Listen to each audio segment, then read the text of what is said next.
It finally happened. I absolutely can't believe it, but Metroid Prime 4 Beyond was finally revealed in the June 18th, 2024 Nintendo Direct, and it went beyond my expectations. One of two historical moments in this Direct. Prime 4 finally revealed after over 7 years, almost 20 years after the last Prime game, and the first Zelda game where you actually play as Zelda as the main character, but that's for another video. Also, a shout out to Zero Mission shadow dropping today. That's crazy awesome too. It's been a wild day. After recovering from the shock and awe of this trailer, I decided to dive in for a frame by frame analysis. It's also worth mentioning the direct feed version of this trailer looks much better than the live stream did, so make sure to check that out.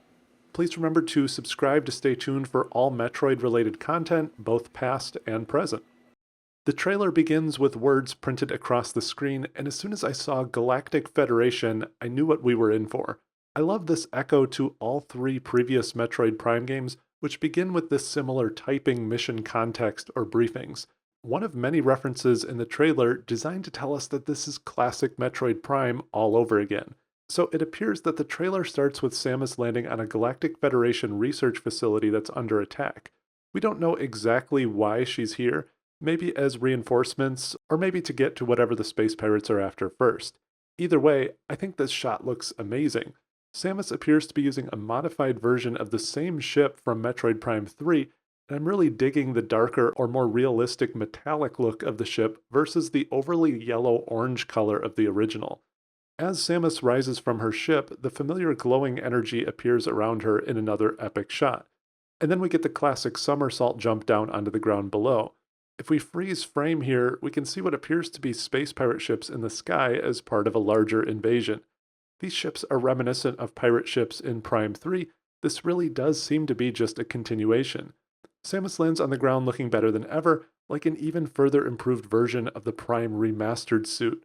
I'm so glad we're seeing a return to the classic Varia suit for this game, at least for some of it, and I'm loving the deep green glows across the suit. Samus' suit also looks a little darker or more metallic here. I mean, look at this, it's awesome. We also hear the traditional Metroid starting theme, now made more epic with additional choir voices. This whole trailer has sort of an amped up cinematic feel to it, perhaps trying to improve on what didn't always quite work with Prime 3, which was a little bit overly ambitious for the Wii hardware in the cinematics department. The gameplay starts, and immediately we see Samus's familiar visor elements, missile ammo on the lower right, some missing power-ups to be acquired on the lower left, enemy radar in the upper left, and a map in the upper right. Oh, Metroid Prime, how we have missed you. This also appears to be pretty early in the game, given Samus's 99 health and 30 missiles. The trailer proceeds to some action gameplay, which looks great, with the same super high quality material textures we saw in Prime Remastered, at least considering the hardware. There's also some subtle rain effects going on, which you can see on Samus's arm cannon.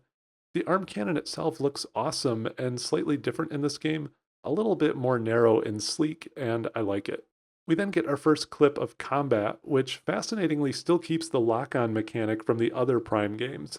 This game is running on the same engine, greatly enhanced for Switch, so I'm guessing a lot of these mechanics will carry forward into the game. I'm happy to see this, and I think it held up really well in Prime Remastered for the most part, even though I was expecting this to take a looser FPS approach given the dual analog setup on Switch. In this shot, we can see Samus making her way into the Federation research facility. Note the Federation gunship in the upper left, a couple enemies in the front, and some sort of facility with heavy turret defenses. Samus also shoots her missile launcher here, and it looks like they're keeping the more subtle missile design that started in Prime 2 versus the larger flaps opening in Prime 1. We can also see more ships in the sky and some nice smoke and turret defenses. In this next shot, we see some really impressive fire effects for Switch and another space pirate body. The space pirates appear to be much more detailed and a little more chunky in this game. In Prime 3, when we last saw their design, they had a thinner and more gangly design most of the time. As Samus goes up the ramp, we see one of my favorite parts of the trailer actually, which is the return of the scan visor. Hopefully there's other visors too, but this shot shows us some really detailed holographic scans of the space pirate, complete with injury details just like in the old games. Right after the visor, we get a great shot of the morph ball going into a tunnel. This trailer is just a series of Metroid staples, one right after the other, which is encouraging. This Morph Ball section, I think, is actually one of the more interesting parts of the trailer in terms of story. We can see there are some pirates trying to break into a locked door. Again, they are clearly after something here. But what's interesting is if we roll forward into the next room, there's actually a ton going on in this shot. First, note these little Federation guys in the back urgently rolling something away. Why would they be concerned about this during an invasion? It's obviously something important. The shape on the cart even sort of matches the shape of the object in the Prime 4 logo, maybe turned sideways, but it's hard to tell for sure. The pirates also seem to be chasing after it. Is this the item they're after in this facility? We also see some classic Prime computer terminals and research tanks ripe for scanning. There's also what appears to be an energy tank power up in the rail here. Hopefully, all these staples are back. A pod falls and some space pirates emerge. I really like these new designs in general. I think it's one aspect of Prime Remastered that didn't hold up entirely well, and they've been improved here with more detail. The combat shot is also interesting because we see the charge beam in action. However, the charge beam actually looks very small relative to other Metroid games. Perhaps this is upgradable for more power somehow now. I think that would be really cool. We also have a brief cinematic with a huge moment where another bounty hunter and some space pirates and some Metroids all emerge from the fire and smoke at once. There's a lot going on here. First, this appears to be Silex from the Metroid Prime Hunters game. He definitely shares a lot of design elements, such as the razor sword, spiked shoulders, and helmet. His return was also hinted at the end of Prime 3, so this makes sense. We can only imagine what he's up to, but he seems not friendly. The Metroids on either side also have an interesting design where you can see the brain and attached cord and some interesting bubble textures on their orb heads. Here's just a great high quality shot of Samus. These cinematics are looking awesome. The overall visual fidelity is impressive for Switch. And then we see the logo, and it's got this interesting shape. There are a few things about this trailer that imply teleportation or jumping across the galaxy, and this logo is one of them. To me, it just sort of looks like a portal of some type, and such an emphasis on the word beyond also seems to imply something like this, though obviously we can't say for sure. I hope that keeping this as Metroid Prime 4 and not a soft reboot of 3D Metroids doesn't turn away newcomers, but I'm so here for it personally. And finally, we have by far my favorite shot of the trailer.